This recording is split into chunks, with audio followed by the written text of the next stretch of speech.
Você sofre com inconstância espiritual? Isso é um problema que te aflige, te deixa chateado, desanimado? Bom, fica comigo até o final desse vídeo aqui e eu vou falar para você qual é o segredo para vencer a inconstância. Fala aí pessoal, tudo bem? Meu nome é Arlindo de Souza e eu quero te pedir o seguinte, se inscreve aqui no canal, porque fazendo isso você me ajuda a conseguir produzir mais conteúdo aqui para o YouTube, para abençoar vocês e para ajudar muitas pessoas a crescerem na sua vida com Deus. O que é inconstância? Inconstância, de acordo com o dicionário, é falta de perseverança, a tendência de mudar de ideia, de opinião, de atitude, volubilidade,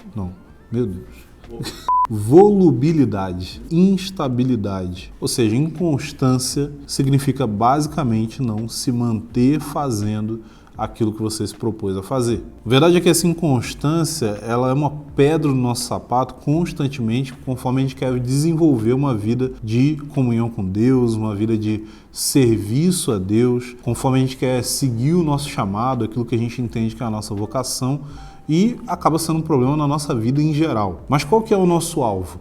O que a gente quer alcançar? A gente quer alcançar um nível de disciplina e constância militar? A gente quer tornar a nossa vida uma máquina que tem um ótimo funcionamento? A questão é que várias vezes o tipo de vida que a gente imagina que a gente deveria ter, o ideal que a gente cria, não necessariamente é uma coisa que é possível de ser alcançada. Quando a gente fala a respeito de inconstância, eu acredito que um dos maiores inimigos da nossa perseverança é o nosso ideal de constância. Ou seja, nós criamos um ideal na nossa cabeça de um tipo de vida e de espiritualidade que em momento algum sente desânimo, em momento algum lida com imprevistos, em momento algum tem dificuldade para fazer aquilo que precisa fazer. A verdade é que a nossa vida humana é extremamente frágil. A verdade é que os nossos planos, eles são facilmente frustrados. A verdade é que as interrupções, os problemas, as dificuldades, o desânimo, todas essas coisas fazem parte da experiência humana. Eu lembro de pensar a respeito do ministério, e eu sei que muita gente pensa assim, que se eu entrar para o ministério de tempo integral, aí sim eu vou conseguir ter tempo para orar, para ler, para crescer, para estudar. A verdade é que a realidade da maioria dos pastores é que eles não conseguem desenvolver isso porque, como disse um amigo meu há muitos anos atrás, a interrupção é o ministério. E como eu costumo dizer, o ministério cristão, ele é um tipo de trabalho extremamente flexível, mas flexível para os dois lados. Flexível para você que está trabalhando no ministério e flexível para as pessoas a quem você está servindo no ministério. Então, existem grandes possibilidades de que você vai ser constantemente interrompido e isso não é exclusivo do ministério cristão. A verdade é que empreendedores, profissionais liberais, pais, mães, são pessoas que são constantemente interrompidas nas suas atividades porque elas têm algum tipo de responsabilidade sobre um trabalho ou sobre outras pessoas. O que eu quero dizer com tudo isso é que a vida é bagunçada. As coisas não acontecem certinho do jeito que a gente sempre planeja. E parte do problema que a gente tem em relação à perseverança e constância tem a ver com uma expectativa irreal de que as coisas vão se desenrolar sempre de maneira super tranquila, sem interrupção, e que isso deveria ser o nosso ideal de vida. Dentro da espiritualidade cristã, existem inúmeros autores e pessoas que falaram a respeito de como a gente deve ter uma atitude em relação à vida. E se eu fosse resumir para você o que muitos desses autores falaram, eu diria que essa atitude em relação à vida é uma atitude de descanso. Descanso em Deus.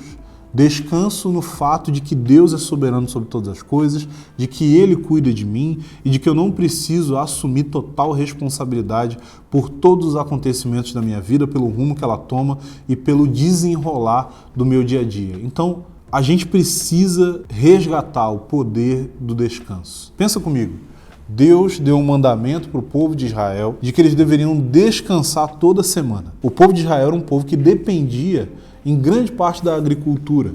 A agricultura depende do olhar do agricultor. Ela depende da espera e ela depende da ação rápida diante de determinadas situações adversas. O que Deus estava dizendo para eles era que eles abandonassem a preocupação com algo que seria determinante na sua sobrevivência durante um dia inteiro. E para quê? Para dedicar o seu coração à adoração. Quando a gente vai para o Novo Testamento, a gente percebe ali, pelo que o autor de Hebreus fala, que por meio da fé nós entramos no descanso de Deus. O que isso quer dizer? Isso quer dizer que por meio da fé nós descansamos do fato de que nós precisamos trabalhar para alcançar o favor de Deus, para alcançar uma posição favorável diante dele. Grande parte, se não quase toda, da preocupação que nós temos em relação à nossa constância tem a ver com o fato de que a gente está tentando alcançar em Deus algo que Ele já nos deu de graça. É por isso que um autor chamado Henry Nouwen, que escreveu um livro que foi publicado no Brasil com o nome Espaço para Deus pela Impact Publicações, disse que a maioria de nós vive suas vidas estando num estado de cheios e não realizados. O que significa cheio e não realizado? Significa que a sua vida está abarrotada de atividades. A sua vida, como o próprio Henry Nouwen vai dar o exemplo, ela é como aquela mala que você levou para sua viagem e todas as roupas estavam ali certinhas, mas na hora de você colocar as roupas de volta ali, por algum milagre, elas não cabem mais. A questão é que nós vivemos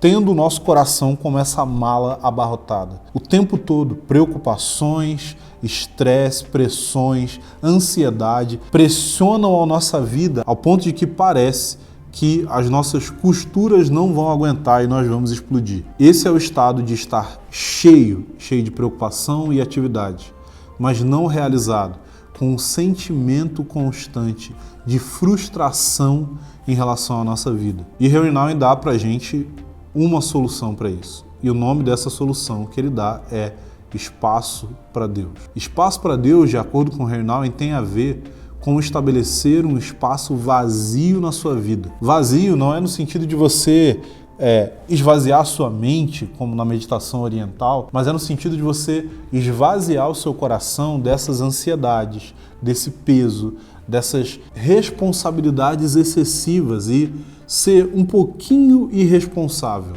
Irresponsável somente ao ponto de você dizer assim, olha, se Deus não cuidar de mim, as coisas vão todas pelo ralo. Mas principalmente, espaço para Deus tem a ver com esvaziar o nosso coração e a nossa mente das preocupações, para que nesse lugar vazio, nesse lugar onde a gente não se preocupa com outras coisas, a gente possa ter o coração livre para ouvir a voz de Deus. E é essa voz de Deus que, como o próprio autor vai dizer, faz novas todas as coisas. A gente só vai ter uma constância espiritual se a gente tiver uma constância de descanso em Deus e entender que só Ele pode nos sustentar. E pela força do nosso braço, a gente vai viver o resto das nossas vidas nessa luta para ser constante, mas se sentindo constantemente abarrotado e vazio. Se você gostou desse conteúdo, dá o like aqui nesse vídeo e se você tem ideias para outros conteúdos, fique à vontade para escrever aqui nos comentários, porque eu estou pegando as ideias de vocês e gravando vídeo para que você possa crescer na sua vida cristã.